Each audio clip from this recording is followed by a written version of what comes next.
आज एउटा प्रस्तुत गर्न पाएकोमा हामी धन्य महसुस गर्दछौँ, जसको शीर्षक छ बुद्धको अघिल्लो जन्म राजा महान पूर्णज्योतिको रूपमा 6 भागमध्येको भाग 1। गुरु र शिष्यहरू माझ कार्यक्रममा जुन अङ्ग्रेजी भाषामा सेप्टेम्बर 12, 2015 मा फ्रान्समा दिएको थियो।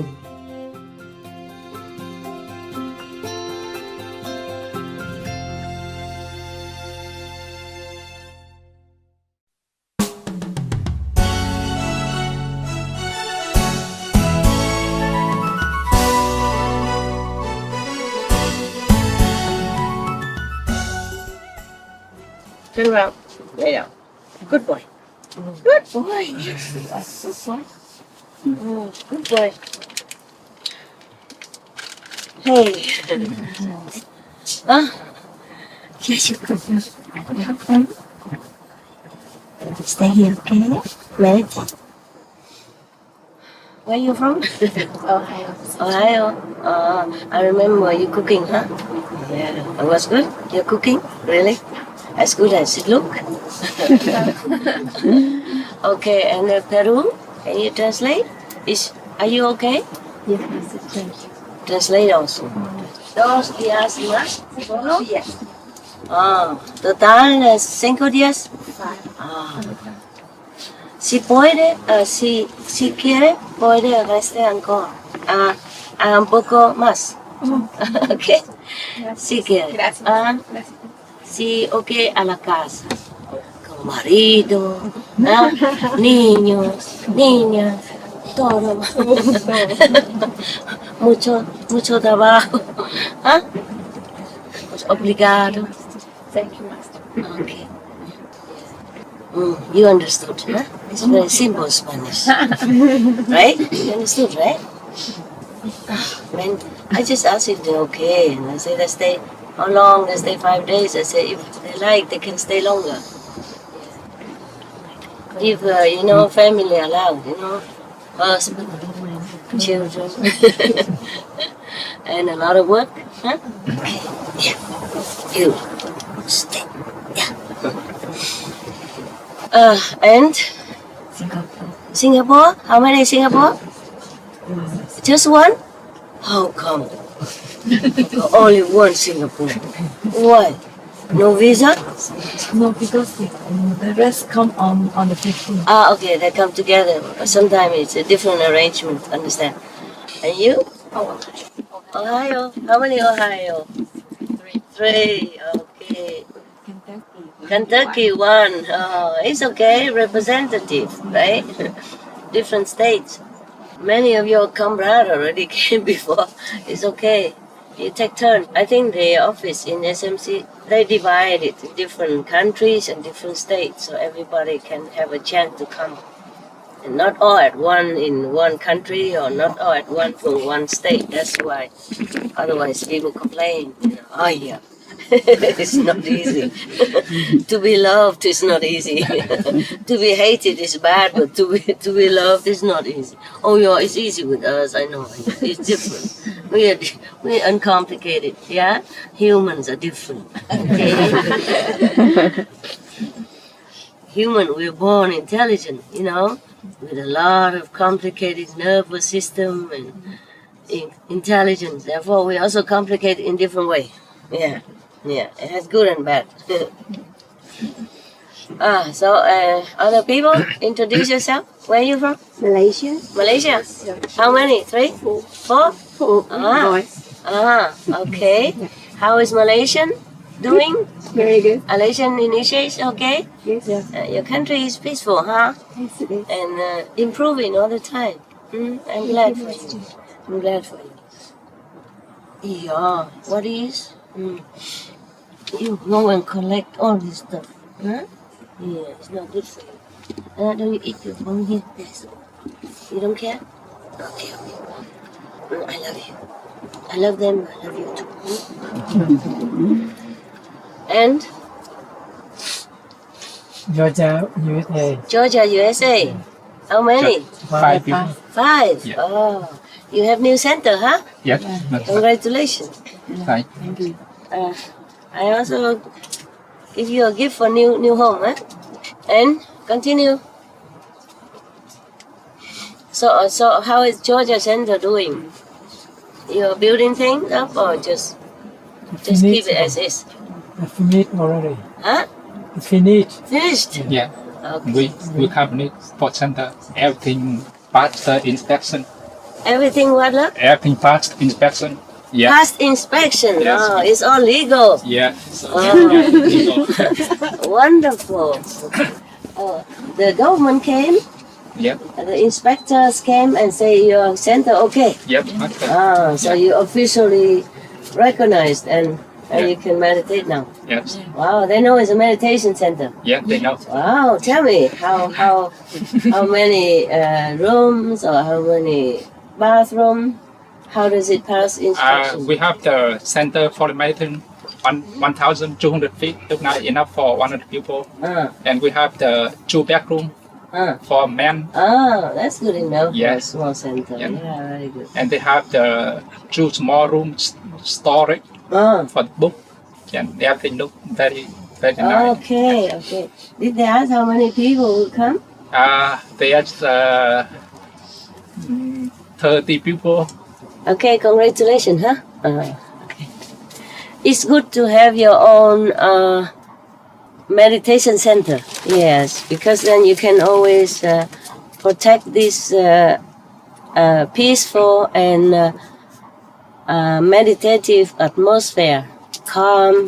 And when you go there, you feel like it's a place of refuge, and you feel good. You meditate well. Then it gets better all the time. As you meditate, you build up your energy. Is that new built house or already there? We bought the old house. The old house and renovate. We remodel for everything. Yeah, Yeah. it's good. Yeah. It's good. Yeah. You are doing good. Georgia Center is doing very well. They have a very busy Loving Hut restaurant. Yeah, very beloved and very welcome by their community. And they also give like 600 meals for homeless every month. Yeah. Yeah, free, free of charge. And Loving Hut food, no, it's not just any food, nah. I also like to eat their food. Yeah. It's okay, but here I'm lucky to have one Vietnamese sister to cook for me. She volunteer, eh? Yeah, I didn't know she volunteer, and even they've kind of compete with each other to cook. There were 2 of them. Both are just as good, but the other one has to leave already because the family. One has no family, so she can stay and tune in. Yeah. So generous, cook so much every day. Everything is too much. Even if I have to share with the assistant and sometimes workers and dog, of course. My dog loves Vietnamese food. Oh, he loves special food. You cannot find in the restaurant. And whenever he smells that this kind of food's coming, he just lay in front of, the tray and waiting. And I say, hey, I go somewhere else. He doesn't go. He wait until I have that food for him. He eats and then he went. He's still looking for some more, but I said, that's enough. You get fat. Yeah, he loved the food. It's too hot here, huh? It's good. Oh, you like the girl? Oh, she likes you. You like her, huh? It's good then. I'm glad. Yeah, glad you have new friend. And anything else? Today it's just family chatting, It's nothing official. And now, even better friendship. It's a veggie bone, vegetarian, a vegan bone to clean their teeth. Snacks, very good. All the dogs love it. Yeah, vegan. Yeah, big. Yeah, yeah. He get bigger now. When I adopted him, he was more skinny. Well, he's okay. Yeah. Don't have to be too fat, okay? No, huh? Or vegan? Yeah. Say that way. I adopted him more than 1 year already. More than 1 year now. And he became all better, calm and friendly. Yes. Before anybody come near me, he go in between me and these people and growl at them. And now he likes everybody. He never does anything to any of you. Be careful, huh? Meditate well, huh? Be pure, huh? Inside, huh? Yes. Can smell who is good, who is not, right? Yes? Yes? Yes? You're a good boy. He doesn't stay here and guard me too much because he knows all of you. He knows all of you are good. Yeah. Otherwise, if somebody else come, he probably would, He would be very alert. Yeah. Like the non-vegetarian people, he would be more alert. Yeah. Pick his ear, his tail, and standing very well and looking everywhere. These are good people, right? Good luck. Family, huh? Yeah. Yeah, anyone else? Yeah, all my dogs like you, remember? Before in SMC, I let them came to see you. Some, not all, because Zolo was too big. Yeah, but he also very good afterward. They were not good before, Yeah. But now it's all good. You want to go away already? Stay here for a while. Stay for a while. Good boy. Yeah, stay for a while. Stay. Okay? We go later. We go soon. Don't worry. Go soon. Okay? D'accord? D'accord? Shake hand or not? Paul? No? No? You don't like Oh, okay. Yeah, anybody else? Where from? What doing?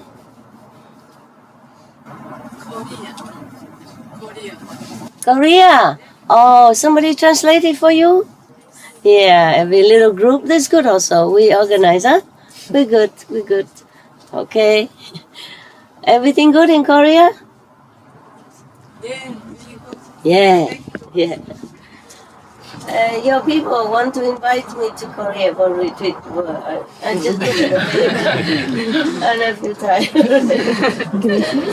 But Korean people, I like, okay? I like Korean people. Very sincere and practice very seriously. Yeah. Thank you, Master. You missed it. It was Sissy Sassy, very cute. You missed it. Anyone else? Korea and then? Yeah. Tell them go away. Don't be here. We'll go. Yeah. We'll go. Where from? India. Indiana Center. Oh, I thought India. I thought she would come from India, not you. Oh, Indiana Center. How many? 3. Yeah. Yeah, normally we come big group, huh? But this time they have to ration, how many people and which country. It depends on their number of people. Okay. Indiana, okay? Only 3, huh? Feel lonely, huh? Yeah. They will come later. Other people will come later. We take turn, okay? This guy, if he likes you, he come and shook your hand just like that. He come, and then if he doesn't, sorry. Even if I told him, he won't do it. But if sometime I told him, he does. If the person's okay. Yeah. Like whoever take care of me, like cook for me, he knows it. Then he would shake hands. Chef, Vietnamese chef, right? Okay, yes. And some Chinese from China, she just told me because she saw me have pain, on the knees. I have to go with umbrella or stick sometimes. She said, "Oh, you have to beat yourself up until you blow here, black and blue here, and then massage here like that." And then he came from nowhere. went in front of her and shook her hand. Yeah. That's the only Chinese that he shook hand with. I did not tell him. He just came from the garden, came here right in front of her. You know, a lot of people, he just came and put his paw out, yeah, to shake her hand to thank her. He knows who take care of me, you know, even if it's, I don't really took the advice, I don't have time to beat myself up. Everybody beat me up enough already, inside out. And therefore, yeah, I think I am beaten up enough. I don't have to beat myself up, and I don't have enough energy to beat myself up. She say have to beat until it's all black and blue. My God, I'm enough. I am black and blue enough already, right? Good love, you know, right? Yeah. Yeah. It's okay. They're just laughing. Yeah. Okay. Anybody else? Why don't you like her? She's good, no? She look good to me. He's a guard dog. He's not very... He's serious, you know? Guard dog type. Yeah. He's my good friend. When I'm sad or something, he came and snuck me around. But that's rare because he's a guard dog. He's not sissy, sassy dog. So when he was sissy, yeah, I was surprised, you know? Okay, anybody else? No Vietnamese? No? No Ola? Yes? Nothing to say? Where from? Ola, ở đâu?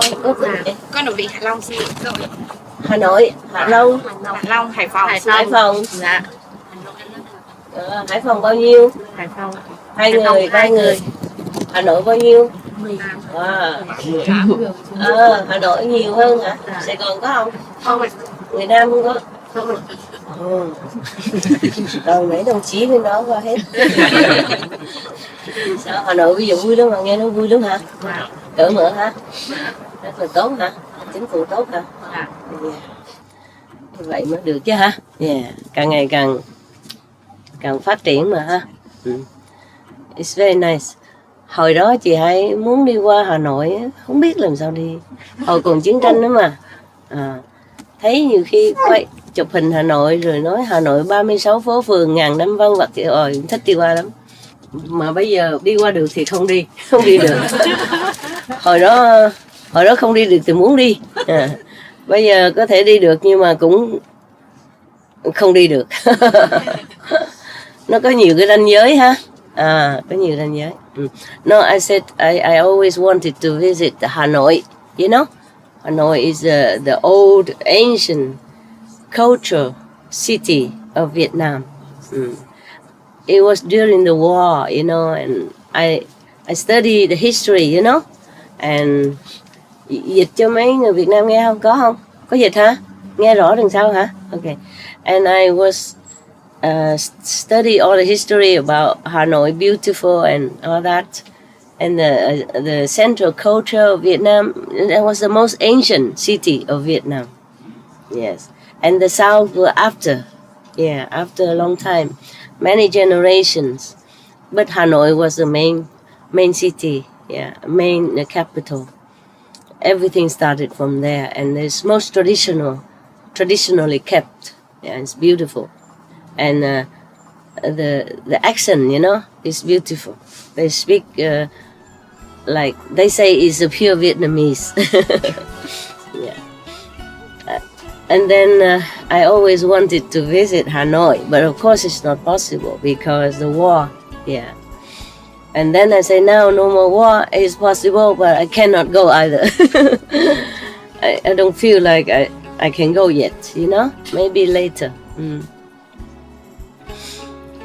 That's what I told him.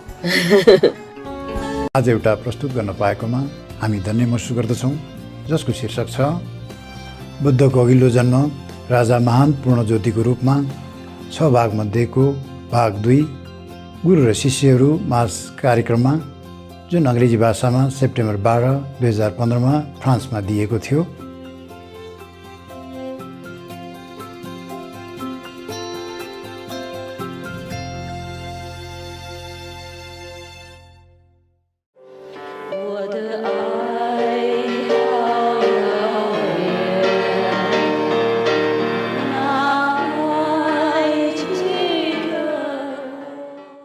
The comrade from Hanoi, the comrade. Đồng chí, đồng chí qua thăm bác Hải. Okay, behind there, anyone who want to say something? Where from? 中国，中国大陆啊？对，哪里？陕西，陕西、湖南，还有江西，黑龙江、还有江西，江西、还有湖南，湖南。嗯，哦，哇哦，不同地方。那太好了，欢迎哈，欢迎。谢谢。你们自助都 OK 哈？简单不过还好吗？好，非常好，啊？非常好，非常啊，哪有非常好？好是还 OK 的，非常是比较多讲。这边他们煮简单嘛，他们轮班煮的，哎，当然也许不会比家里好了，不过我们中国人是简单嘛哈，怎么样都可以接受的哈。你们还安静吗 ？OK 吗？安静吗？喜欢这里吗？喜欢，简单的生活哈，几天而已嘛。回家告诉大家师父爱他们 ，OK？ 谢谢师傅，我们都很爱你，师傅。就是没办法，什么人都拜访了，呀，没有办法 ，OK？ 即使要的话也无能，那一个人嘛，能做多少就做多少，就不简单，大家来看就好了 ，OK？ 呀，还好现在都很好，政治都很好，外交都很好，大家都可以来，以前比较困难，越来越好哈，都是感谢你们修行好，修行好就会好的，什么？努力是你们很努力，我知道了。大陆啊，越南非常努力的，有时候比较那个不方便的地方啊，那个诚心啊，跟那个信心又更高强的，所以有好有坏的，懂吗？有时候太自由太方便，反而理所当然的，然后不怎么很珍惜。是这样子，我有那个观察是这样子，越南同修、大陆同修非常诚心，修行的很用功，很特别的用功，而且很诚心的，非常诚心在那边的，所以体验有时候比他们比较好，比方说比那个比较方便的自由国家比较好，自由来自由去，有时候不觉得怎么样就比较不方便的、比较难得的才比较珍惜，所以你们利用这情况哈，修行更好。They from China, mainland China. The first one from Vietnam, did I translate? I did. Okay. The one from mainland China, from different city, you heard that. I said to them, I cannot always visit one by one, so if it's good, they can visit me. I said to them, it's difficult. In some difficult, not very convenient to travel. Some countries not convenient to travel. People somehow have more appreciation for the practice, like you, like practice here. I said I have observed, all these years, that the Chinese from mainland China, I said, to some countries, of course it's much better now. I say thanks to their diligent practice. To some country whose sometimes, due to some different regions, it's not convenient to travel around the world, or not easy to get visa to travel. People in those countries,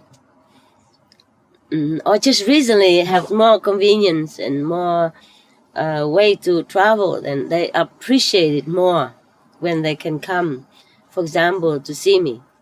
Or when they stay home, they practice truly diligently and earnestly and sincerely. And therefore they have more experience inside, more spiritual vision inside, and more experience even daily life outside. than some of the initiates who are in a conveniently travel country. They do not appreciate it too much because they can go and come anytime, so they feel it's a natural thing.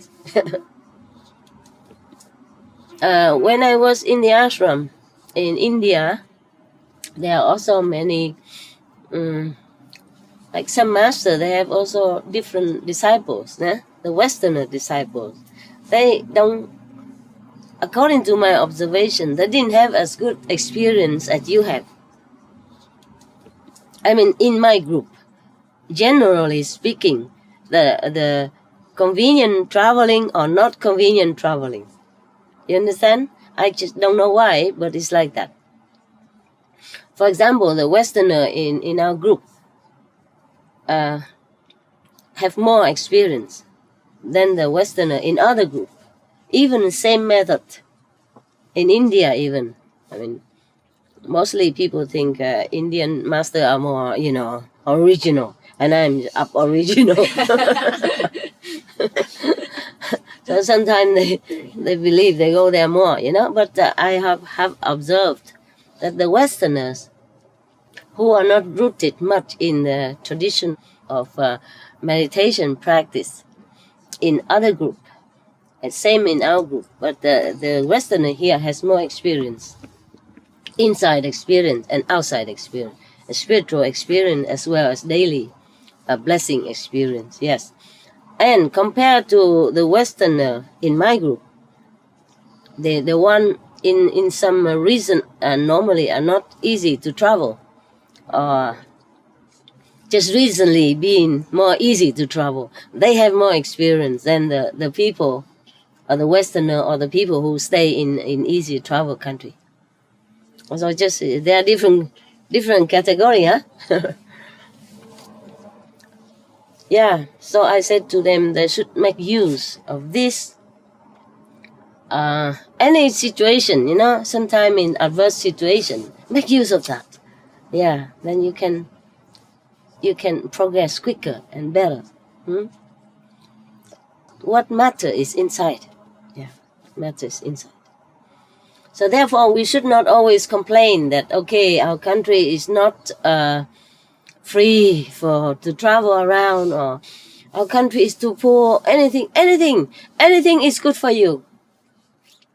You are born, you are placed in that situation for your own good. Yeah, we should not complain. We should use it for our own inside development. Yeah, the outside, of course, is important that we have enough comfort. Just enough is enough. And whatever we can spare, we give it to others who are less fortunate, so that in the future we don't have to experience what we experience right now. We have better life if we are reborn again, if we want to be reborn again. But as you know, with this practicing of the inner heavenly light and sound, we don't have to be reborn again. If you practice and keep the 5 precepts, I told you, I promise you, you will not go back to this life. Unless you wanted to, for some reason.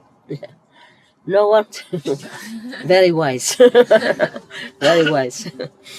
Yeah. You want to follow master? Huh? You want to follow master? Follow master to heaven, okay.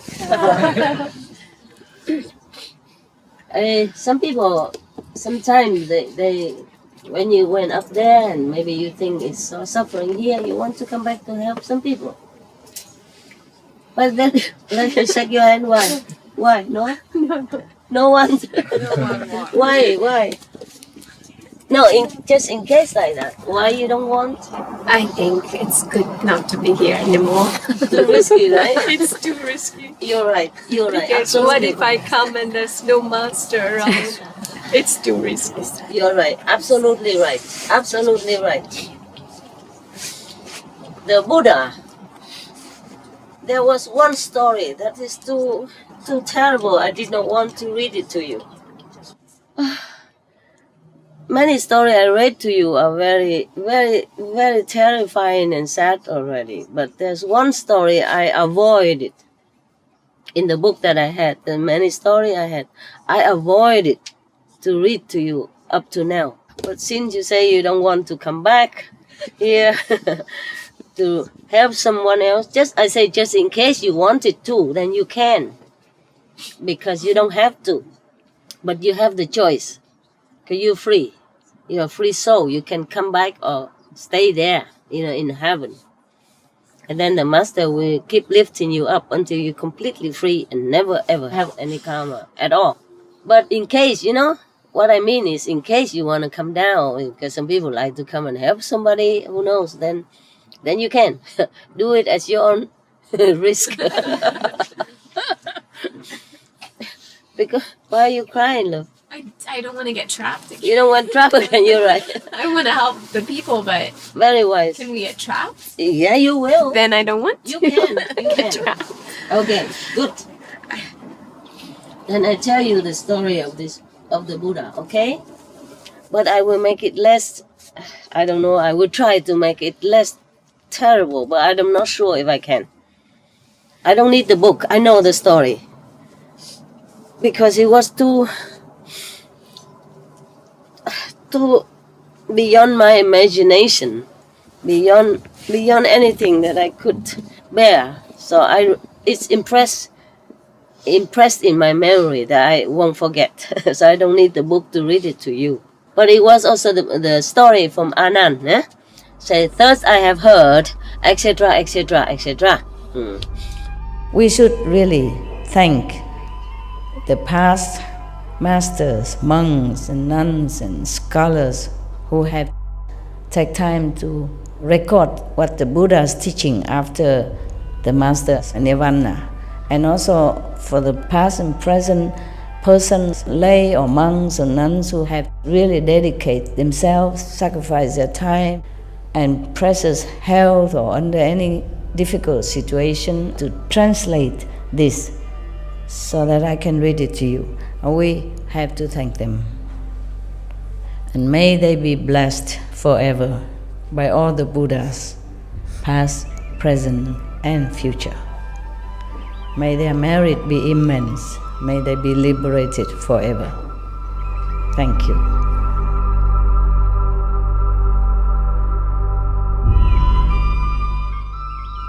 According to Buddhism and the believer and the tradition, when you read sutra and all that, you have to put on incense, flower, and bow to the sutra first and thank all the Buddhas and Bodhisattvas in 10 directions, all respectfully, before you read it, okay? And then you cover the sutra also with silk or, beautiful cloth, and I just make it more popular. Yeah, more easy, simple. And I apologize to all the Buddha. I say if I done something wrong, according to the tradition, my heart is full of respect. It's just that I cannot always do that. So please, all the sin, whatever I've done wrong, is all on me. At least other people, they hear the names of the Buddha, according to the sutta, they will get benefit. Yes. Long time ago, the Buddha was, at that time the Buddha was in such and such country that I forgot, in such and such ashram. It doesn't matter, okay? Somewhere in India then, in one of his ashram that people built for him. And there was a story about the, I better get the book. To make it more authentic, Yeah, I know the story, I just can't remember the place where the Buddha was. And I just want to make it authentic. And I will try to modify it so that it doesn't sound terrible. But all of you can hear the translation, squeeze together so you can hear translation, okay? I will get the book. Where is that story that I don't want to ever read? Now I have to find it because I didn't mark it. I did not want to read it because it's, number one, it's too much animal cruelty. Too much beyond my imagination. Number two, I didn't want to scare you in case you want to become Buddha. When you were very far away, did you get my voice at all? No, huh? And here you can, right? Yeah. Before, when I just came out, I sing Buddha's chanting, and I can stretch my voice forever. Yeah, almost. Thinking. And the voice has more clarity, huh? I don't have that much clarity of the voice, and I cannot stretch my voice very long anymore. Lucky I still had my voice. I have my voice. Without my voice, I think it will be very much troublesome for me and for you, huh? Yeah, I can write, but it takes too long to write. I hate writing. But can you hear me behind there? How you translate? You can? Wow. Wow, I'm impressed. Your ears are good like a dog.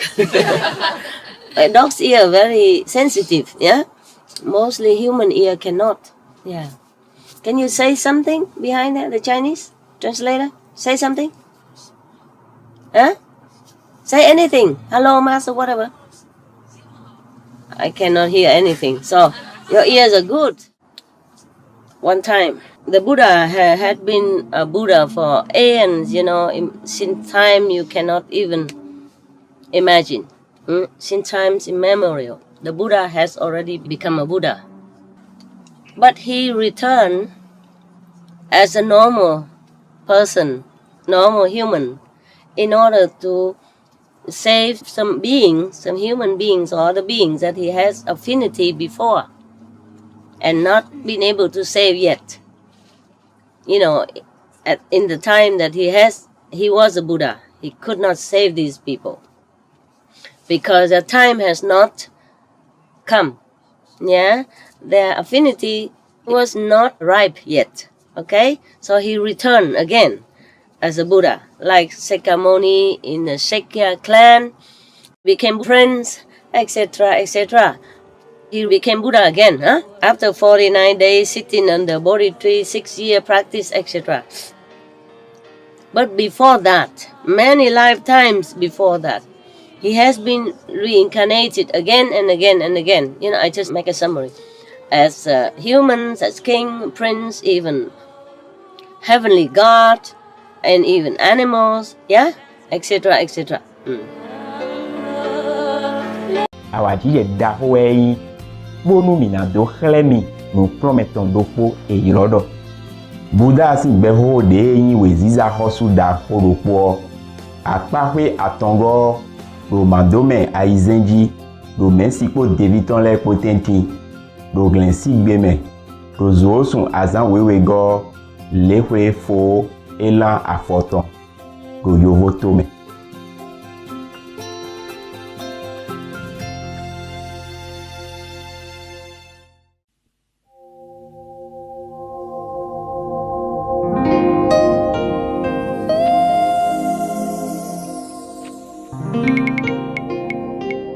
One time, the Buddha had been a Buddha for aeons, since time you cannot even imagine.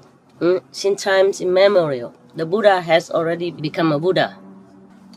But he returned as a normal person, normal human, in order to save some beings, some human beings or other beings that he has affinity before and not been able to save yet. In the time that he was a Buddha, he could not save these people because the time has not come.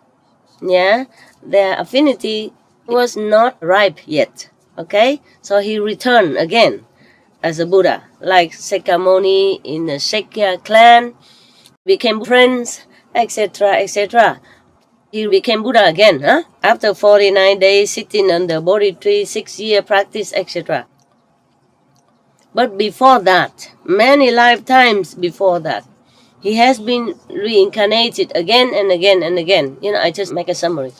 As humans, as king, prince, even heavenly God, and even animals, yeah, etc., etc. So this is the problem. You return here, a Buddha already, but return became a normal being again and could be trapped. Or maybe trapped voluntarily. so that you can save others. Understand? This is the main point. And while you be entrapped, you could do wrong according to situation and according to dictation of the mind. When your soul is already made blood of every previous existence and your power has been taken away from you, so that you're helpless on this planet again. Maybe you are helped a little bit here and there, but you volunteer to be helpless again for some purpose, you see? Therefore, you could be trapped again, as you asked me before. You could be. You will be. You definitely will be. So I don't blame you if you don't want to come back here. It's very wise, yeah? So this is one of the story of the Buddha, how he has not always been able to do right thing. This story is about a king named Great Clear Light. Yeah, Great Clear Light, but it's not always clear. You will see as the story comes. At this time, yeah, he affirmed it. He was crying to me the other day, saying that he doesn't really like this world. I said, I told you not to come here. But he came down. He said he wants to protect me. He doesn't really like this world. I said, yeah, you're right. The other day when I left, after I left, he came and sit in front of the assembly and whoa, whoa, whoa, whoa, whoa, all that. Meaning he tell them to behave, practice well. So, you know, you don't suffer. You want to preach also to you. It's not very funny. And somebody became a monk, he also cried and wanted to become a monk. It was really crying for a long time in front of me and another nun. And then I said, okay, I will shave your head and you'll be a monk. But later I said, being a monk doesn't mean you have to shave your head and wear the clothes. And then he became, okay, he accepted. When I preached to you, he also came and wanted to preach to you the other day. Huh? One time, the Buddha was in the Save country, in the golden garden of Prince Kida. Remember, huh? This story I told you many times. He often stayed there. At this time, there were 4 kind of disciples present. King, court ministers, and normal citizens, as well as monks and nuns surrounding the Buddha. And they also making offerings to the Buddha and the Sangha. In this assembly, many people were thinking to themselves like this. We really wonder how the world-honored one, Sakyamuni Buddha, what kind of reason, what kind of occasion prompted him or inspired him to vow to attain the highest level of consciousness, the Buddhahood, in the beginning. How? What made him do that? What made him want to become a Buddha in the beginning? So that today he became a Buddha. The honored from heaven and earth and saving countless of souls from suffering, saving them from suffering. I think we should also be inspired to vow to become Buddha like him, so that we can benefit countless of beings like he does. Whoa. Good luck. I, meaning Reverend Anand, I knew that I was thinking like that. So I went to dress myself up properly. And then went in front of the Buddha, kneel in front of him with all reverence, and sincerity, my palm joined together and ask the Buddha thus: Obeisance to the world honored one. The assembly all wanted to know what kind of reason inspired you to become a Buddha, to want to become a Buddha, to want to acquire greatest wisdom. Please, could you be merciful and tell us, so that all of us will derive greatest benefit. So the Buddha said, the Buddha is really very honest person. He's telling the story whether it's good or bad. He told the story from himself, from the past incarnation of himself, even if it is not very good for him. I mean, not that we imagine. Because I myself also did not like this story very much. That's why I did not want to read it to you. I told you last time, the last time I say is finish the book, but the last I say is really finished now, no more. And I put the book away already, until today. And then I picked up again because you say you don't want to come back here to save others. So and you ask me whether or not will you be trapped again here. I say you will, definitely will. And this is a story of one of such occasion, okay? So I picked this up again and read it to you again. But this truly will be the last story, okay? Because other story, please, no. All right. So the Buddha said, excellent, Anand.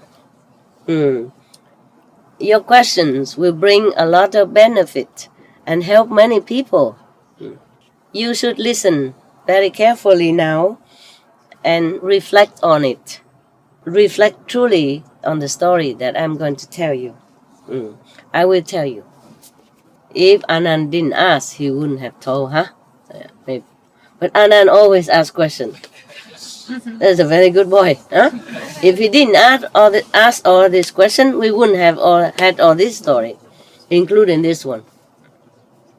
At this time, the whole assembly all quiet down. Can even hear a pin drop. All the rivers and oceans and mountains and even the fishes under the sea water, the birds in the sky, all the animals,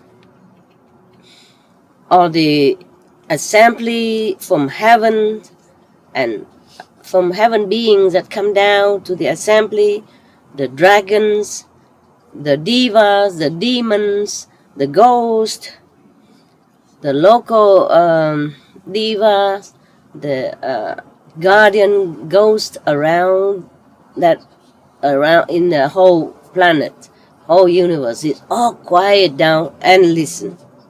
Everybody look up onto the Buddha's radiant face and pay all attention. Their hearts feeling both frightened and attentive. The Buddha said, Anand, you should know, in the past period of time, long aeons ago, you cannot even imagine how long. We cannot count the time since that time until now. Also, on the same planet, this earth, there was a king of a big country. His name is Great Clear Light. He has great wisdom. Mark it. Wisdom he has.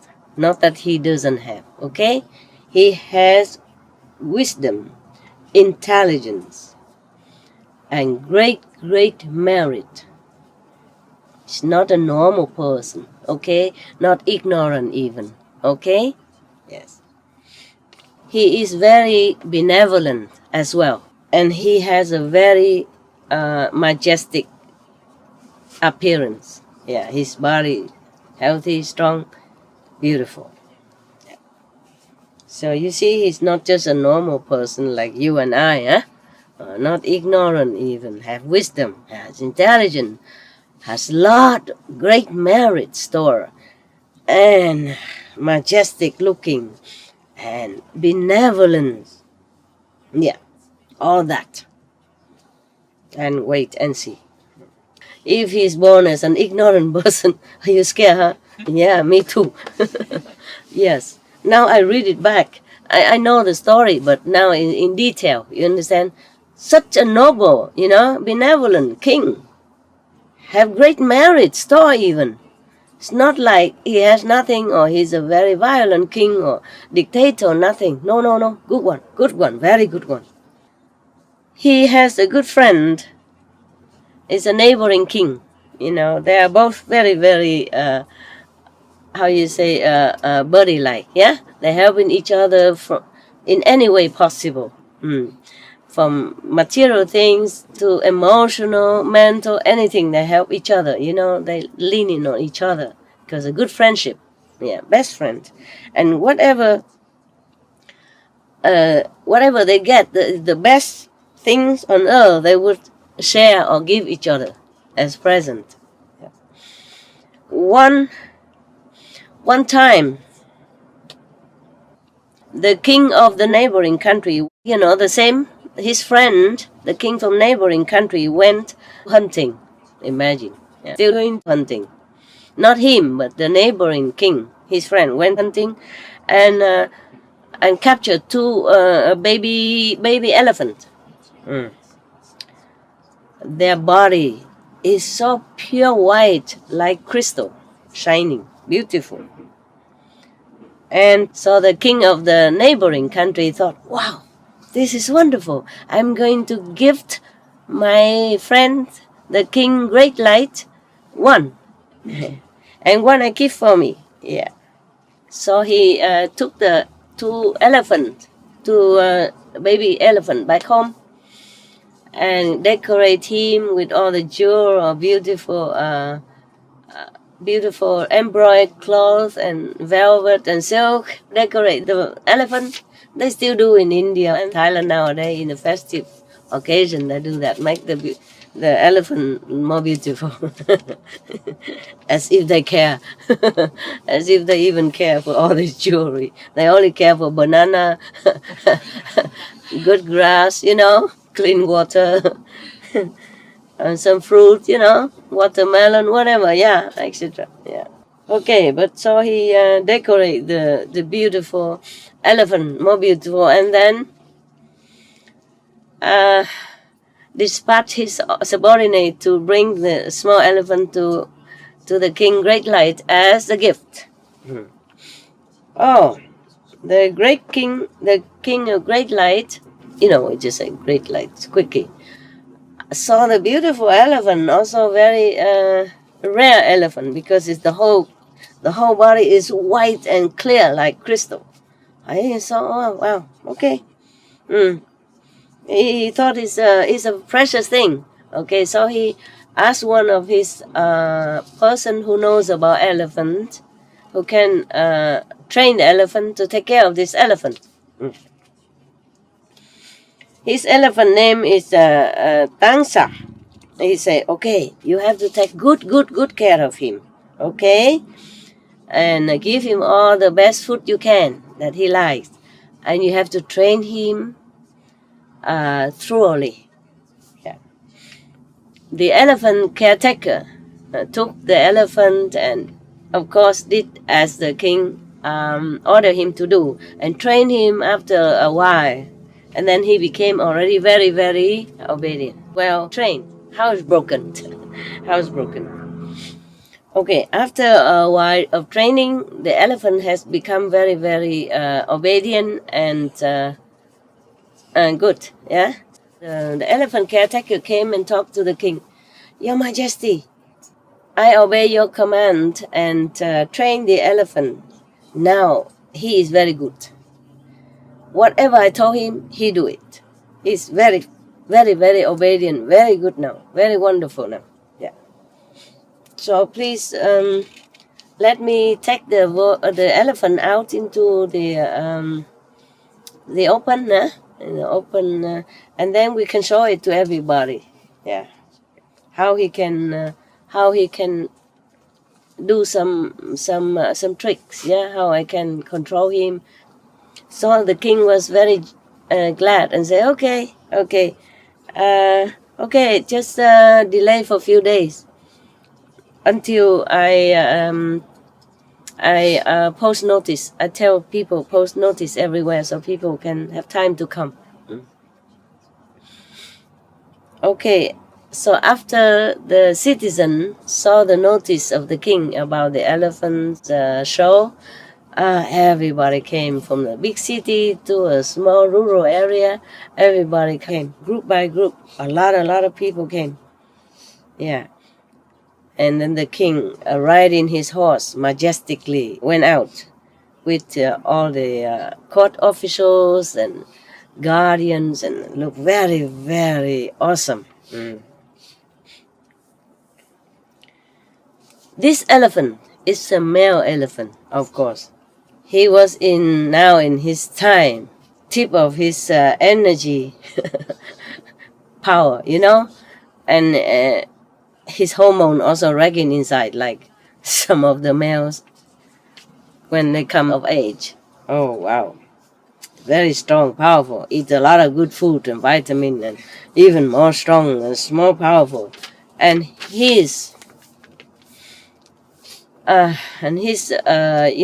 desire is very, very upgraded even. Okay. So the elephant caretaker or trainer, took him out. Oh, sorry, the king was riding on this elephant, so not on the horse. Yeah, he rode on the elephant with outside to go out in the open square where everybody will see, and then all the officials following him, and the guardian is very, very awesome kind of a spectacular scene to behold. But this elephant, he's a young adolescent. Yeah, strong and being fed with all this good food, and vitamin and the best whatever, of course. And then his desire.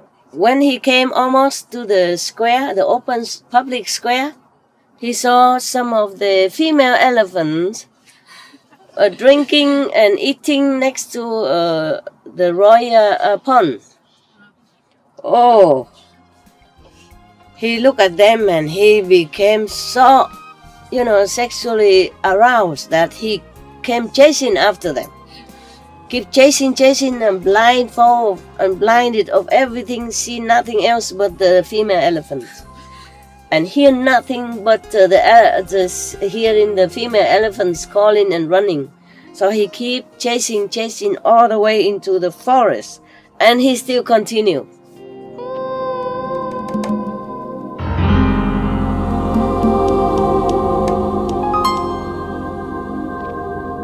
Awadzidze da ho eyi bonu mina do xlemi no prometon do po eyirodo buda si gbe ho de yin we ziza ho su da ho do po akpahwe enego do mandome aizenji do mesi po deviton le po tenkin do klensi gbeme do zoosun azan wewe go do lehwe fo elan afoton do yovotome.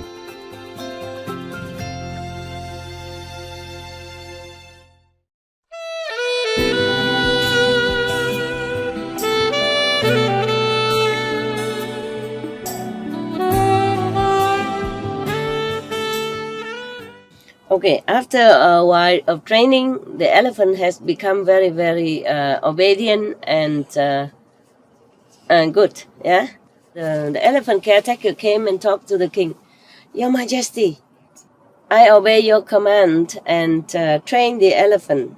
Now he is very good. Whatever I told him, he do it. He's very, very, very obedient. Very good now. Very wonderful now. So please let me take the elephant out into the the open, in the open, and then we can show it to everybody. Yeah, how he can do some tricks. Yeah, how I can control him. So the king was very glad and said, okay, just delay for a few days until I post notice. I tell people post notice everywhere so people can have time to come. Okay, so after the citizen saw the notice of the king about the elephant show, everybody came from the big city to a small rural area. Everybody came, group by group. A lot of people came. Yeah. And then the king, riding his horse majestically, went out with all the court officials and guardians, and looked very, very awesome. This elephant is a male elephant, of course.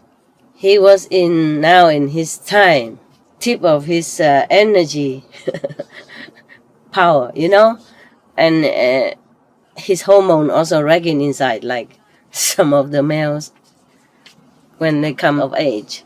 Oh, wow. Very strong, powerful. Eat a lot of good food and vitamin, and even more strong and more powerful. And his desire is very, very upgraded even. Okay. So the elephant caretaker or trainer, took him out. Oh, sorry, the king was riding on this elephant, not on the horse. Yeah.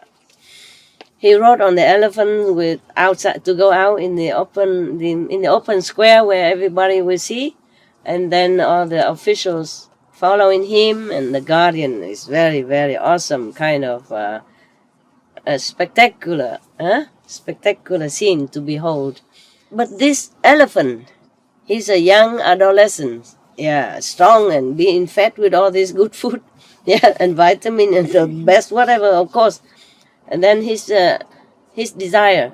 When he came almost to the square, the open public square, he saw some of the female elephants drinking and eating next to the royal pond. Oh, he looked at them and he became so sexually aroused that he came chasing after them. Keep chasing and blinded of everything, see nothing else but the female elephant. And hear nothing but hearing the female elephants calling and running. So he keep chasing all the way into the forest. And he still continued. Because the king was sitting on it. Together with the controlling person, but the controlling cannot tell him what to do anymore. He hear nothing, he see nothing. He saw nothing except female elephant. He heard nothing except the female elephant calling, yelling while they're running. And their footsteps, so he keep following, chasing them. And the king was all black and blue and bleeding and scratching all over from the forest trees and branches and thorns and whatever, and banging here and there. And he was so scared, blood dripping all over his royal clothes and everything. He was so scared, frightened, and he could not even see anything anymore. He has to close his eyes. He could not see. He didn't know what to do. He said, how can I get out now? How can I get even down from here, from the elephant? So the elephant caretaker say, Your Majesty, you just hold on to a branch of the tree, and then when the elephant passes, then you jump down. That's how he got out. Okay. So he listened to him, and then he dropped down to the ground after the elephant continued chasing the female elephants and went past already. But he sat down under the tree, breathing like like a summer in the summer heat, And then he touched all over his body, blood everywhere, and there's no crown, no hat, nothing anymore, just blood everywhere. And then he feel pain now. After the frightened period's gone, he feel pain all over his body, and he feel very, very bad. And then he was so suffering and pain and feeling very, very, very bad. He's in bad shape and feeling very bad. The caretaker of the elephant also held on to the branches of the tree and also dropped down on the ground. And then he saw the king sat there, so miserable. His face like a horse. Yeah, long like a nose of the elephant. His face very long. Sad, suffering. And very, very sad and very sorrowful. So he knelt down in front of the king and said, "Please, Your Majesty, forgive me. Please do not feel sad anymore." After a few days, when his hormone surge calm down, he will remember the good food and the beautiful clean water and the soft place to sleep. Then he will come back. The king said, "I don't care about the elephant. Don't ever mention to me again." The caretaker was thinking that he missed the elephant. What do you think? So stupid. Even I would know that he doesn't miss the elephant. Understand? It was just feeling, angry and sad. Yeah, because of his state of being right now. Bleeding all over and no clothes and tattered and no hat, nothing. Doesn't look majestic anymore. Yeah. He said, he was very angry. I said, "I don't even want to see you. I don't want to recognize you anymore." Yeah. Not just an elephant, but him, the caretaker. No. Okay. And then the caretaker doesn't know what to do, so he just sat a little bit further and just sit there and waiting for the king to calm down and to be less angry. Yeah? All right. And then at that time, many court officials and his concubines and queens and soldiers, run, and then met him there, run after him and come and saw him there. On the way, they saw his hat on the ground, broken, his clothes, and then they saw a lot of blood on the ground also. Yeah. And then they saw that the king was riding on another elephant to come back. And then everybody was scared, worried if the king died, if the king might die. So they're all crying like rain. So when they saw the king come back and, he doesn't seem to be too sick or anything, and they were happier. Yeah. After a few days, the elephant male already satisfied his own desire, hormonal desire, then he came back. Because he's also fed up with drinking dirty water in the forest and eating those rotten grass, dry and rotten grass. So he came back into the palace. And the caretaker came in and said to the king, "Your Majesty,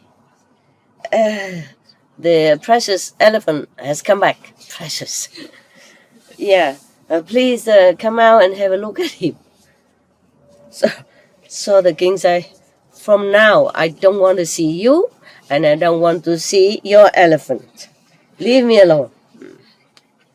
So the king, the caretaker said, "Your Majesty, even if you don't want to see me and the elephant any longer, but at least you come out and see my talent, how I can control the elephant and tell him what to do. At least one time, he wanted to prove it. He wanted to prove to the king that he really had done it. He really trained the elephant, So, okay, the king said, "All right, if you say it so, all right, I give permission." Okay, so then they came out. The king he organized the square again, a public square again, and then everybody came again, and then the king came again. Everybody came again, a lot of people again. Okay, the caretaker brought the elephant out. He brought out 7 pieces.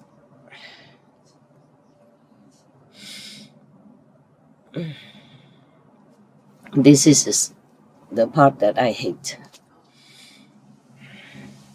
But I have to tell you, I really hate this. He brought the elephant out with 7 pallets of iron. Yeah. He was thinking to himself, if I tell the elephant to swallow these 7 pallets of iron, then he will die. So maybe I reason to the king one more time to see maybe he will relent. Yeah. And then he will let the elephant live. Yeah. He say he doesn't want to see him an elephant, meaning he want elephant to die. Yeah. So he came and said to the king, Your Majesty, this elephant, white, pure white and precious, only the wheel-steering heavenly king could have. Normally, no one would have this kind of elephant, so precious. So he has only committed just a little mistake. Yeah. Please forgive him. Do not destroy him.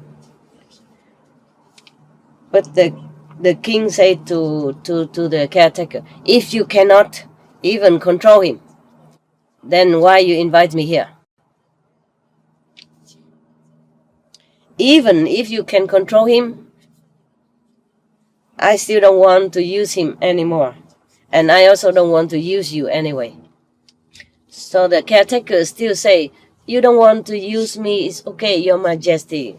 But please, it's very pitiful. It's a shame not to use this precious elephant. So the king still angry, saying, you out of my sight, now. And then the caretaker stood up and crying, and said to the king, don't even have any differentiation between the friend and the no friend, the good and the bad. You only love to hear the good talk, smooth talk. Yeah. So everybody heard that. They're all also crying. Has wisdom, huh? Good wisdom, king, huh? Intelligence, huh? A lot of merit. Still like that. You see that? Because everybody in the assembly knew that they knew, and they were all watching the elephant now, because they know when they saw the caretaker burning the iron pellets to make them hot and red, understand? Burn it red. And then they know that the caretaker will ask the elephant to swallow them. So you understand? That's why I didn't want it. This is a place that I could not even bear. I read the story once and I could not forget, and I never want to read it again. That's why I didn't want to read it to you. But maybe it also offers you some advice. That's why I read it for you today, okay? Maybe I should not always read to you the good things, but also maybe the bad things as well. So maybe you can learn from it, okay? Yes. If you think it's not good for your children, please don't let them watch or hear this one, okay? Until they're older. Got it? Yeah. All right. They all knew that the elephant was going to be forced to swallow these 7 burning red iron pellets. I could not cry no more. I was so choked. I was almost collapsed on the ground when I read this story. That's why I did not want to even mention it. And then the caretaker was using his might as the controller, as the boss, as a chef. Say it to the elephant. Elephant, you have to swallow this burning iron pellet. You see, it's beyond human cruelty, beyond animal cruelty, that's why. And today I'm stronger, otherwise I couldn't read this. Okay. The elephant heard the caretaker spoken thus. He was so frightened. He was shaking and trembling. And he knelt down on the ground and looked toward the king and cried with tears streaming down his face. Wanting the king to forgive him. But the king was still angry. He turned his head away. He felt even more angry. I don't understand this. If the elephant was crying, how can it make the king more angry? You understand me now? A king, a reincarnation of ancient Buddha, full of wisdom, has great intelligence and merit, still getting angry. Even the elephant already knelt and cried, begging for forgiveness. It makes him angrier. He turned his head away, meaning he didn't care. So the caretaker knew the king didn't pardon the elephant. The whole assembly felt so sorry that they all cried. They all cried. Imagine it was you.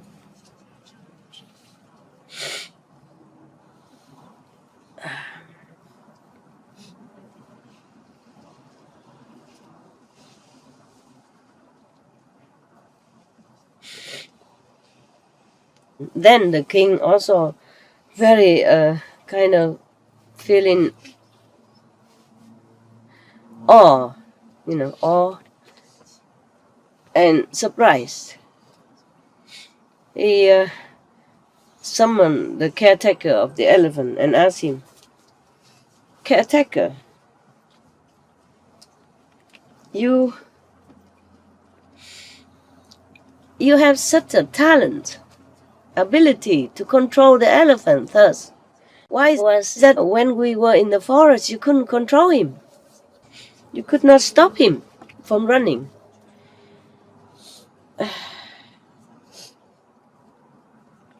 So at that time, the god of the peace reside in heaven knew that the king, great light, has already aspired to attain the ultimate spiritual height, like already aspired to want to become Buddha. So he used his godly power he make the caretaker of the elephant kneel down in front of the king and speak thus: "Your Majesty, I can only control his body. I cannot control his mind." Yes, that was spoken from the God. God from the peace reside in heaven. That's the name of the heaven. But spoken through the mouth of the caretaker. Otherwise, the caretaker probably could not have spoken at that time. Number one, he was too emotionally hurt, shocked, pain. Yeah. Number two, maybe he has not enough wisdom to say such thing. Yeah. So the God in heaven had to use his mouth to speak like this directly in front to the king, so that the king can ask another question, accordingly. So the king asked him, "Then who can be the one who could control his body as well as his mind. So the heavenly God also spoken again through the mouth of the caretaker of the elephant. Your Majesty, only the Buddha can control his mind as well as his body. Hoy tenemos la bendición de presentar una de estas inspiradoras conferencias tituladas La encarnación anterior del Buda como un rey llamado Gran Luz Clara, parte 5 de 6 en Entre Maestra y Discípulos, dado en inglés el 12 de septiembre de 2015 en Francia.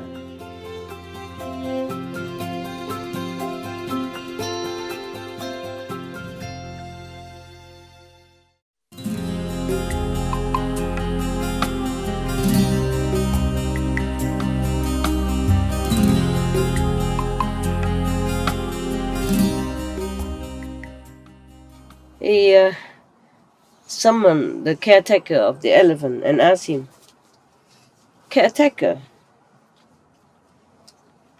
you have such a talent, ability to control the elephant thus. Why was that when we were in the forest you couldn't control him? You could not stop him from running?"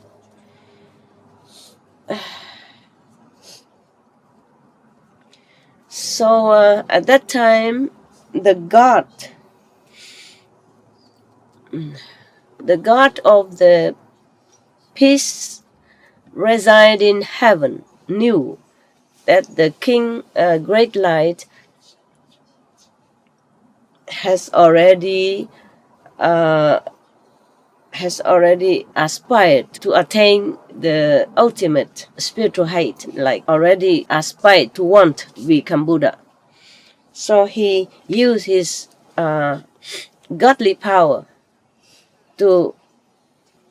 he make the caretaker of the elephant kneel down in front of the king and speak thus: "Your Majesty, I can only control his body. I cannot control his mind." Yes, that was spoken from the God. God from the peace reside in heaven. That's the name of the heaven. But spoken through the mouth of the caretaker. Otherwise, the caretaker probably could not have spoken at that time. Number one, he was too emotionally hurt, shocked, pain. Yeah. Number two, maybe he has not enough wisdom to say such thing. Yeah. So the God in heaven had to use his mouth to speak like this directly in front to the king, so that the king can ask another question, accordingly. So the king asked him, "Then who can be the one who could control his body as well as his mind?" So the heavenly God also spoke again through the mouth of the caretaker of the elephant: "Your Majesty, only the Buddha can control his mind as well as his body." Yeah. And the king continued to ask, "You say Buddha.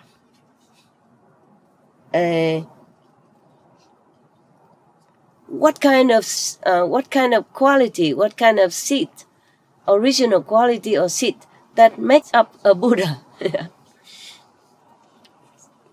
I'm just translating, more or less, okay?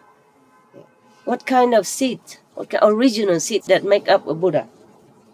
So the caretaker spoke again. With the inspiration from the... It's okay. I'm not doing anything wrong. I just try to dry my tears. Am I allowed to do that? Huh?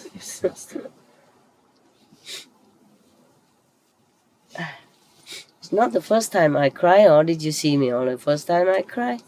I cry all the time. This world is nothing. Just this world has brought me nothing but tears. If you avoid me today, tomorrow you get me again. many times when they see me crying, you know, because of animals or something like that, they always turn the camera away. I don't know why.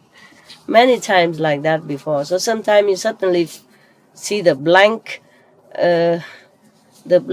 screen in front of you, you know, when we're doing live or something like that, or even later, because I try to avoid my emotion. There is something bad. Yeah, I have not become wood or stone, I told you already. Yeah? If I became emotionless, then I cannot understand your emotion. If I became like painless, if I can avoid pain, then I cannot understand your pain. If I can avoid sorrow, or control sorrow, or ignore sorrow, or nullify sorrow, then I cannot understand your sorrow.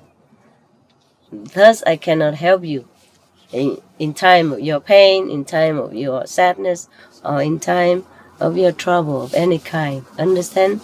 I retain all that, all the emotion of humans, so that I can help you. Okay?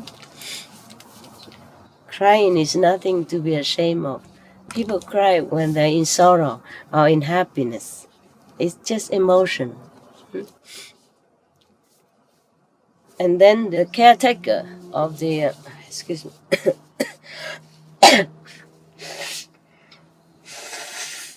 it's okay.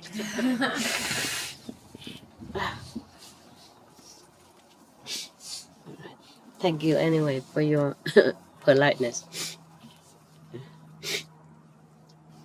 I have nothing to hide, okay? I'm just like you.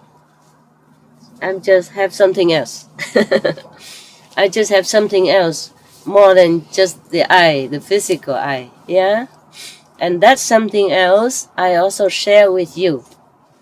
And I also reawaken that something else in you, understand? But you have not become inhumane or less human or dishuman because of that something else. It's just extra. It's just something we always have. Always had, but did not know had. And then so I help you to remember that, to awaken it, okay? Through initiation. All right. Now, so the caretaker answered the king thus, Your Majesty. But the caretaker could not know this. You see, this is a talk of wisdom. So the God of the heaven of peaceful dwelling have to inspire him from inside. At that time, the God can do that. Normally, the God does not interfere. Okay? Also, he cannot control the human's free will or mind. But this time, how can he do that? Anybody can answer?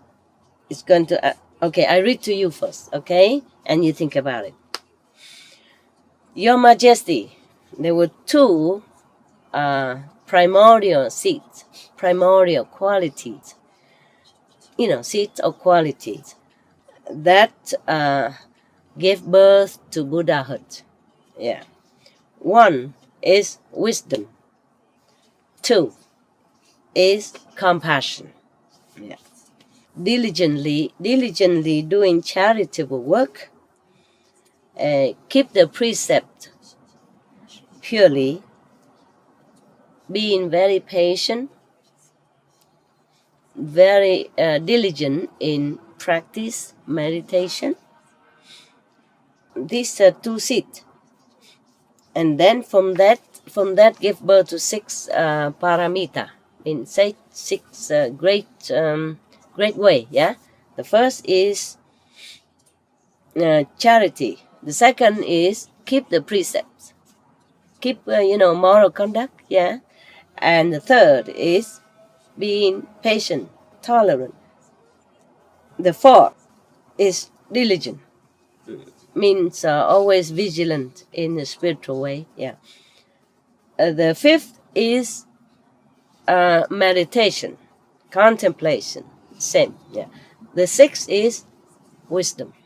Okay, so we call them 6 paramita. If a person, a being, exercise all this six perfection. They call it six perfection. Great way, six great perfection. If a being exercise all these six perfection in full, completely, and purely, then that being is the Buddha. Understand now? Yeah. So this person, this being can control himself, him or herself, as well as other beings. Now you tell me, can elephant caretaker has such a wisdom to preach to the king in this way or not? Yes or no? No. No. Okay, then. So now, because the God of heaven, I told you before, the God of the peaceful dwelling in heaven inspired him from inside to talk to the king like that. Tell me how the God can do that, despite human free will. Because if the God can always control the mind of human inside, then our world would have been peace and love and paradise long ago. Okay? So you tell me why this God only inspired this person at that time. Why? How can he do that? Anybody can tell me? One candy, right?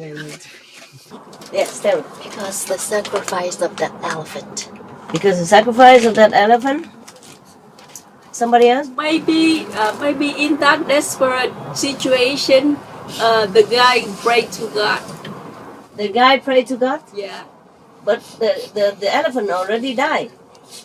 because he afraid of being killed by the. Oh, he's afraid of being killed? Okay. Didn't say here. Yes, but maybe. Okay. Anybody else? He's compassionate at that moment. Who has compassion at that The moment? caretaker. The caretaker? Anyone else? Maybe the God the king will become Buddha, but he maybe make a really bad karma this time. Maybe interfere the path to God, to become Buddha. Maybe will hinder his way to Buddhahood. Anybody else? Maybe he's the Guanyin method. Maybe what Practice. funny method? Yeah, practice Guanyin method. Who? The caretaker? Yeah. Didn't say so. Oh, okay. No. Yeah. Possible, but they did not say so. Because he did not say that he practiced anything. Yeah. Even if he practiced Guanyin method, if he does, then he did not need the heaven to tell him. But the heaven God had inspired him inside, made him say such and such thing. Because at that time, why he could inspire this guy, why he could interfere with the free will of a human being, because at that time, I pretend that I know. Yeah, I pretend that I know. I guess that at that time the caretaker was so shocked, so deep in sorrow, so profound in unimaginable sadness and pain, in such situation, because he was crying and he loved the elephant, the innocent elephant. So I guess at that time his mind is free of all kind of struggle and free will and ego and thinking and whatever. He was so deep in sorrow that heaven can inspire him, can interfere with this human affair. Understand? Yes. Otherwise, even if a Guanyin practitioner is inspired to tell such thing, not every king will change their mind. But also because at that time the king already feeling somehow remorse. Yeah. I guess anyone would feel terrible like that the elephant would be so obedient that to willingly die in such a terrifying, gruesome way of death. To know that he might do that and to see that he does it is a different thing. Understand me? The thing is to know that you might suffer in the war. You run away from war, like from war-torn country. During the war, the terrifying feeling and all that, you might know about it. But not until you became one refugees and running yourself. You heard about it. You saw it on TV. You think you understand what it's like to be running as a refugee during the war, running for your life, running with the terrifying feeling, knowing that you could die or wounded any moment or captured. But you don't really know it until you are truly one of the refugees. Do you understand now? Therefore the king, with all his wisdom, intelligence, and benevolence, despite his gentle heart, could not imagine that the elephant would willingly die like that. Understand? I mean, against his will, just to do it. Because he has to obey, because he sees no way out. You understand? To see that, and to see the elephant die in such a manner, in such a way, then awaken the king. His compassion again. Understand? Yes? Because he thought, oh, the elephant. First he hurt him a lot, and now he just kneel there crying. He doesn't want to listen. You see what I mean? He probably thinks the elephant won't do it. Even if he thinks the elephant will do it, because he ordered to do that. Even if he think like that, he thought like that, he could not imagine how suffering it was. He could not imagine how gruesome. He could not imagine until he actually saw it. You see what I mean? It is a different scenery altogether. Therefore, after the king saw that, he probably feel awakened in him the love, mercy, and compassion again. And his Buddha seed, begin to sprout a little again. Therefore, the God of heaven, you can see the king's mind has changed, the king's heart has changed. So he can be inspired. Both the king and the caretaker of the elephant at that time, both their minds are right now empty. Empty vessel for any good imparting of wisdom and logic. Therefore, the God of heaven could inspire, could use the physical instrument of the caretaker to speak to the physical instrument of the king. If one of them are not ready, he also would not want to do that. What's the use of talking to deaf ears? Eh?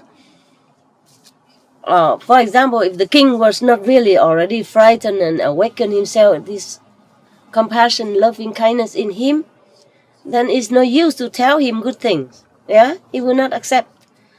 Or if the caretaker mind is still struggling like we usually do, running here and there like a monkey mind, struggling, and arguing inside, outside, and thinking north and south and west, east, then he can also not do anything. Yeah, he cannot use a physical instrument if the mind is in chaos. Now you understand, yeah? You think it's logical to you? I'm just talking nonsense. Logical, huh? Yeah. So now you know. So that's why sometimes you went out, or you went out of yourself, or you went out of your house, and you try to talk to somebody outside who looks intelligent, who looks understand things, but you told them about Kuan Yin method, Supreme Master Ching Hai, this and that. You feel like you're talking to your knees or your elbow, huh? And then you feel hurt and you feel disappointed. You came home and say, but why?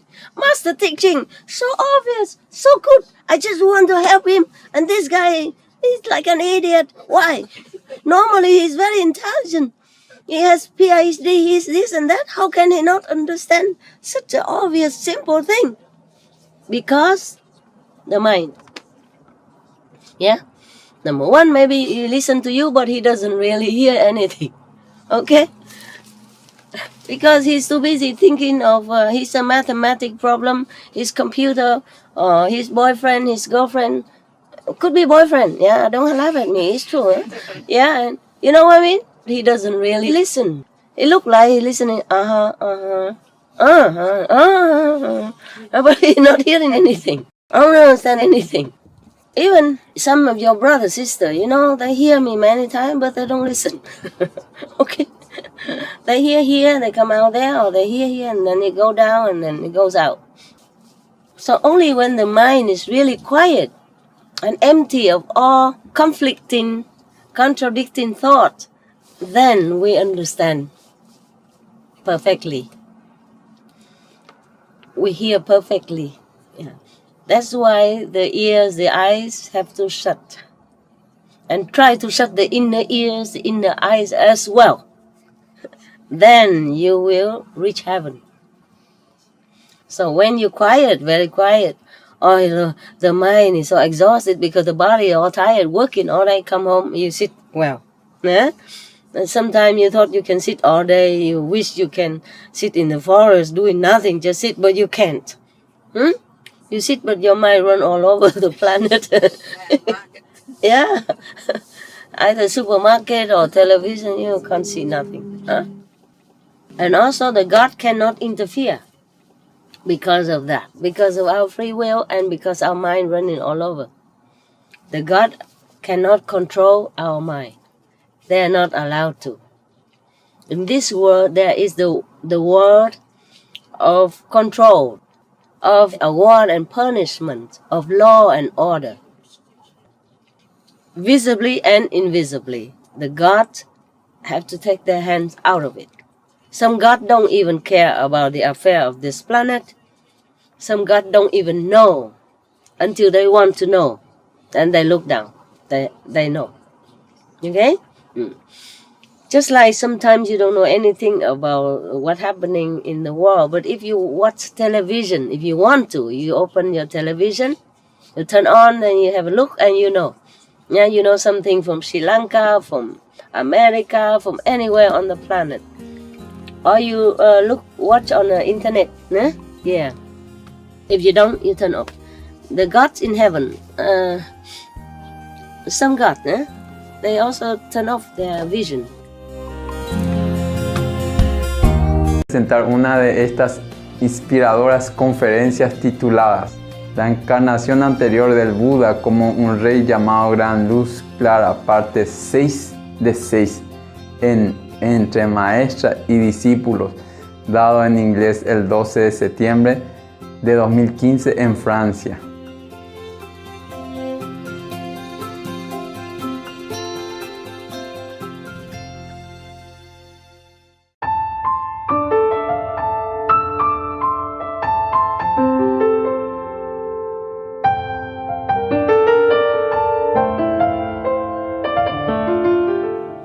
The gods cannot control our mind. They are not allowed to. In this world, there is the world of control, of award and punishment, of law and order. Visibly and invisibly, the gods have to take their hands out of it. Some gods don't even care about the affair of this planet. Some gods don't even know until they want to know. Then they look down. They know. Okay? Just like sometimes you don't know anything about what's happening in the world, but if you watch television, if you want to, you open your television, you turn on, and you have a look, and you know. Yeah, you know something from Sri Lanka, from America, from anywhere on the planet. Or you watch on the internet. Yeah. If you don't, you turn off. The gods in heaven, some gods, they also turn off their vision. They don't have to see what we do here. Well, I don't blame them. There's not much good to see, right? We don't even want to watch our own planet affair, right? Mostly only bad news on TV. So most of you don't even turn on TV. Only when we have the Supreme Master television, then you watch, right? Otherwise you don't. I mean, rarely. You do watch sometimes. You do read newspapers, but you're not really feeling any satisfied from watching or reading those. You see, that's why they cannot interfere all the time. Otherwise, we always blame the gods in heaven. Why don't change this? atmosphere, why don't change the war into peace, etc., etc. We have to do it. The God can help if we want to. But if some still want to revenge, take the matter into our hand and make war, make peace, then they don't do anything. Also, the law of karma here doesn't allow them. The master can interfere. Just to some individuals, when they want to, they come to the master, then the master can do it. But at a price, with a price, high price. Yeah. But the gods cannot. The gods in heaven cannot. Different heavens cannot. First, they don't see, they don't want to see, and they can't interfere. They can in some cases, small cases, yeah, like a sickness or, okay, some mother prays for the child sincerely, and in some cases they can interfere and make miracle, but not all the time. And only if that mother really sincere at that time and desperate, and her mind is truly empty of everything else except sincerity and purity, then the mind can be a vessel for the God to interfere and to help make miracle. Mostly they cannot. That's why you say, why when we keep praying, the gods don't hear. It is like that. It's the law of karma. And it's our mind who stopped. Now, after the king heard about the two primordial seeds which made up a Buddha and the 6 perfect ways to recognize a Buddha, he was very happy. The 6 perfect ways of any being who completely doing this every day, day in, day out, truly, diligently, not just one day, 2 days, not just occasionally, then that being is a Buddha. Therefore, he said, okay, charity, precept, tolerant or patient, diligent, meditation, wisdom. If a being has all this in full all the time, then that being, you can be sure he's a Buddha. Yeah, she also, maybe. Sorry, he or she is a Buddha. He, she, or non-he, non-she, non-she, non-he is a Buddha. Okay? After the king heard all this, so happy and joyful. He seems very, very inspired and enthusiastic. He got up immediately, went into his bathroom. His bathroom, not this bathroom. We don't have really very good one. Very small shower. And when you shower, by the way, shower inside that bucket that we bought for you. You have it, the basin? Yeah, save some water for the toilet. Okay, I do the same. You don't believe me? Go check my bathroom. My shower room is smaller than yours. It's really smaller than yours. And it has to contain, it's not even 1 square meter. It has to contain the toilet, wash, clean teeth basin, and had to put that plastic basin inside as well. I also shower in it. The shower water is still there. Last night I shower myself for once after a long time, make myself clean and beautiful. Today I feel like a real human being. Because I could even smell my own clothes last night. I thought, oh baby, it's time you take a shower. Because I was very sick also. Normally I don't shower every day. I dry clean like you, with a wet towel and soap, and then wipe again several times with wet towel, clean towel. But last night I had to take a shower. Because I also wanted, I'm due, for many days already, but I was so sick. I got a cold and I could not take a shower. I did not feel well. But last night I still did not feel well, but I thought, it's time you do something with yourself.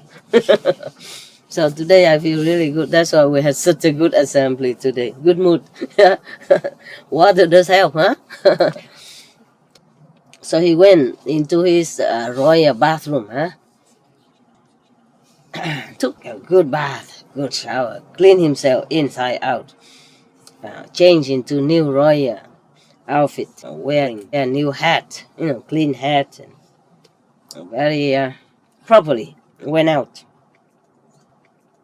climbed into a very high tower, What kind of tower? I don't know why he has a tower. Probably already built there for him so that he can watch the surrounding sometime, scenery, yeah? He went there all by himself. He lighted some incense and he bowed to the 4 directions, north, south, east, west.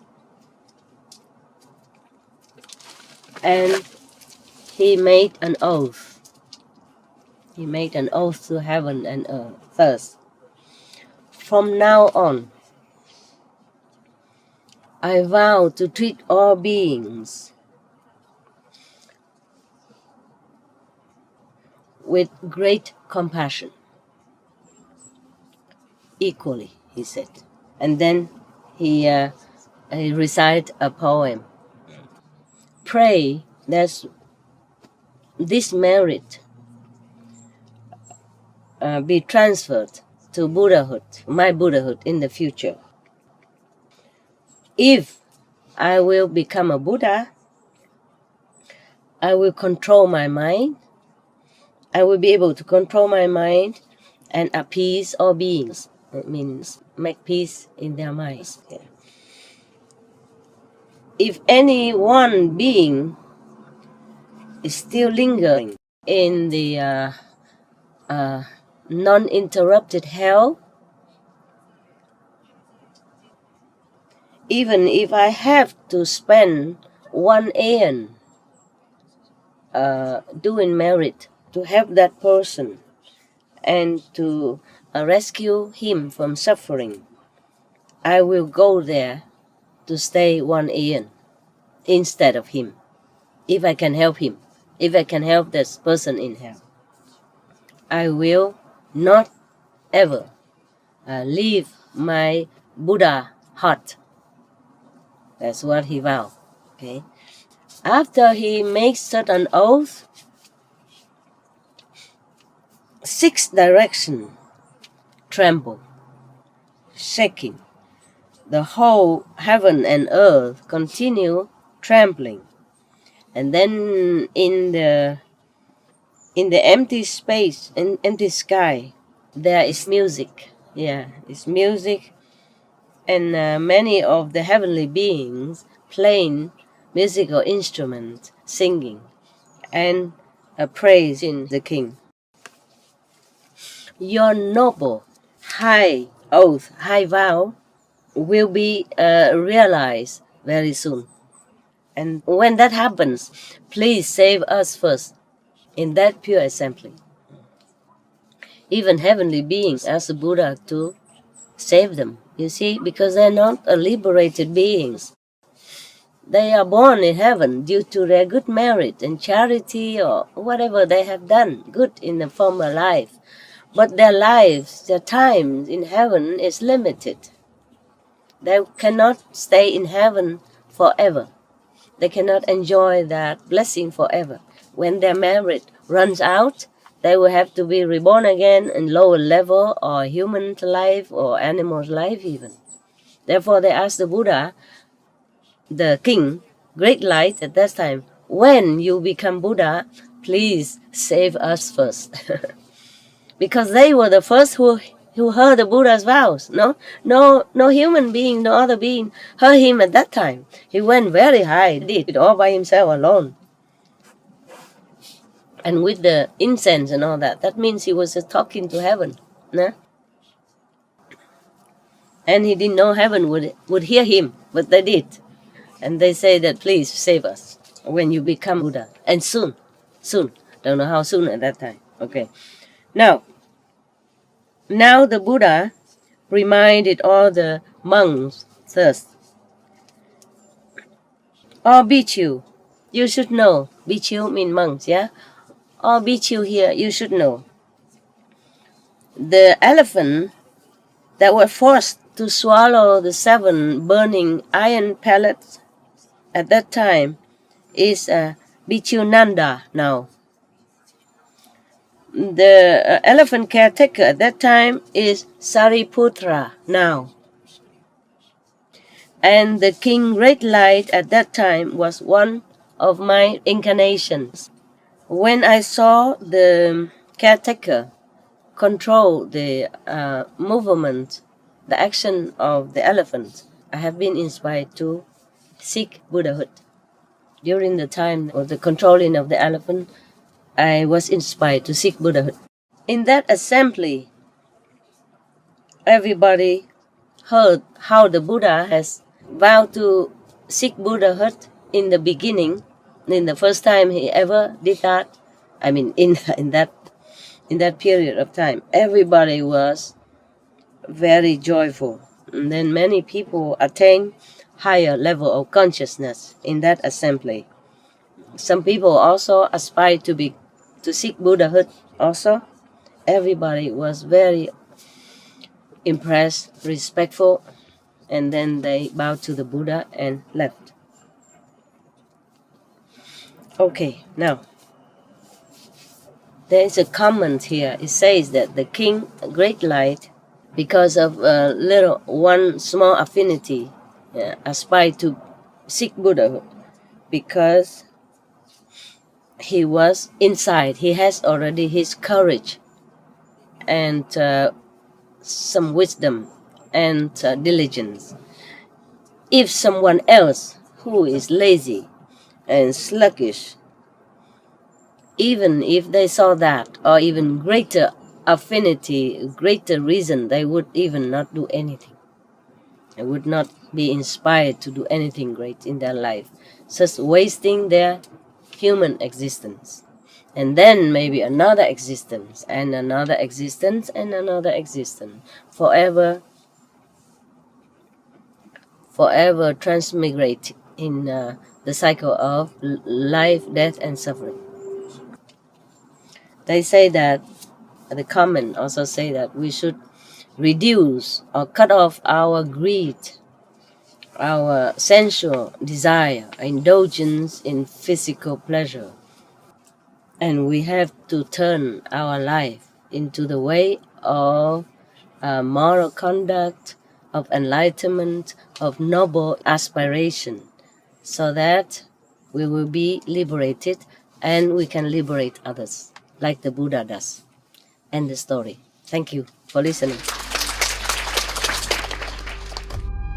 We should really thank the past masters, monks and nuns and scholars who have taken time to record the Buddha's teaching after the master's nirvana, and also for the past and present persons, lay or monks or nuns who have really dedicated themselves, sacrificed their time and precious health or under any difficult situation to translate this so that I can read it to you. We have to thank them.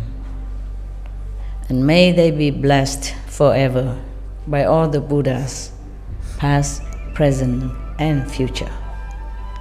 May their merit be immense. May they be liberated forever. Thank you. I saw even men were crying. Wow, I read the story. Yeah. I have warned you before, otherwise probably you would feel more shocked and pain. I guess you were ready, you were more prepared. I was also prepared. After warning you many times, I also feel warned, and I was more calm now. But when I first read it, I could scream. I cannot bear, I will almost collapse. I imagine if it's me, understand me, I feel what it's like. Of course, not painful physically, but the emotional and mental is tremendous. It was really a supercharge in pain for me. That's why I avoided to read it. And that's why last time I told you no more story. Yeah, but there were some more story, several more. This one included. Yeah. Okay, now you can see that you were right. That if you came here, you get trapped. Everyone is trapped in suffering and sorrow, or penchant into making mistake or sinful decision or action due to, the pressure of the society, of the energy, bad or good energy around you. Depends on that. It shapes It shapes your life. It shapes your future. You are not really free here. You think you decide everything in your life. It's not.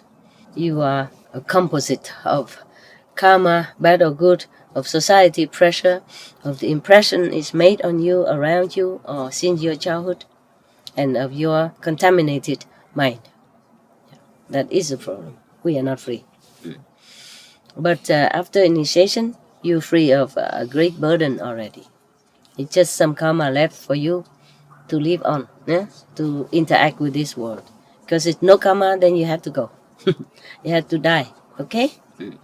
Without attaining anything greater than what you have been at the time of initiation. So it's a continuation of your existence so that you can attain higher level of consciousness before you die. It's better here than in heaven. In heaven, too easy. You get lazy, yeah? You feel, I'm okay here. Why do I have to go to 5th level? Master is here also. Why do I go anywhere? Yeah? The master will be also in astral, 2nd or 3rd level for you. You see, continue teaching you. And if you're good just like here, even in physical body, you don't want to go back home. Because master is here is easy, everybody. Sit together and we have fun. And Meditate very well. huh? Easy to Meditate easy here? Wonderful. I'm glad for you. I am very glad for you. Yes. But even then, here is better for you. In this physical body to attain is quicker than in heaven. Because in heaven is better than here even. You sit on the cloud, the soft cushion of cloud, and you think you go into kitchen, it fly there for you. You don't even have to walk. Yeah. Here you think it's good. No, wait until you go to heaven. Even astral heaven, you never want to come back here. Or you go anywhere else. You think it's the absolute, ultimate. Many people, they die for 15, 20 minutes and come back. They told you about heaven. Remember some books written about it? Some patient who died temporarily. And the doctor already pronounced them dead. But then they came back because they went to heaven. And then they didn't never want to come back here. They think that is the ultimate heaven.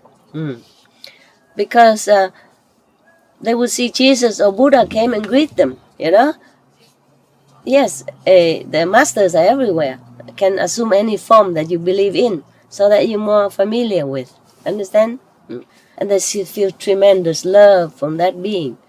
And they feel they're at home. They feel that's it. That's heaven. Meaning the heaven. There's nothing else better.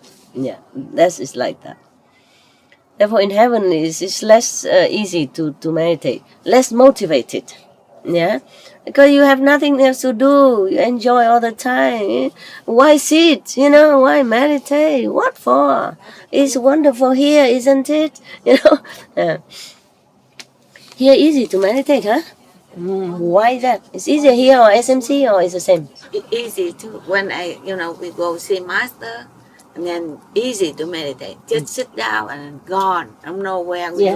Don't know where. I don't know where I'm going. Okay. Until like a 2-3 hours, I'm back. Yeah? So quick, huh? Yeah. 2-3 hours like nothing. Like Okay. So master has to be there. Is what you meant? Thank you so much. I think it's one thing, it's a good thing in this world. You just keep meditation well and then follow master, go home. That's a good thing. Simple, huh? Yeah, easy. And I remember like a first time we came here for like a 7-day retreat in I don't know, forgot the first time. 80 contact person to go see master. 7 days, not lie down, but I'm okay. Go. Lie down. Go. I mean, just close your eye. I don't know where I'm going. And then when I come back, eat time. Eat. Time to eat. Yeah, time to eat. It's good. Just sit and eat. Yeah. That's your job. But the time is, fly, master. Time flies so quick. Yeah. Okay. And whole day. Whole day. It's good. Whole day. What's the worry? You're tired because you sit too long. It's okay, huh? If you feel pain or something, just get up and walk around a little bit. 2-3 meters here. My house very small. How you hurt? Yeah? Somewhere. Okay. You mean in samadhi quicker? Okay, it's good then. It's good. It's good. I'm glad. I'm glad.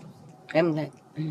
Yeah, I saw you many times. I passed by in the daytime or nighttime. You're very diligent. Yeah, meditate very well. It feel like that. Yeah, it's good. Okay then, huh? It's time to eat now also. You didn't go anywhere, but it's time to eat now. Yeah, wow. Today I stole your dinner time. Are you very hungry? No. Look. All right, maybe see. What? Yeah, okay. It's enough for now, and you go take a rest, eat and drink, and stretch out. Yeah, and don't talk too loud, okay? Yeah. Not because of me. We conserve our spiritual blessing and energy. Number one. Number two, not disturbing the tree. The trees. Just keep quiet, okay? I mean, you meditate anyway, right? If you talk less. Yeah, talk lower voice. One person talk, okay, but many together, then it's become like. See you later. Okay. I love you. Thank you. Love you. Right. Thanks for being attentive. Okay.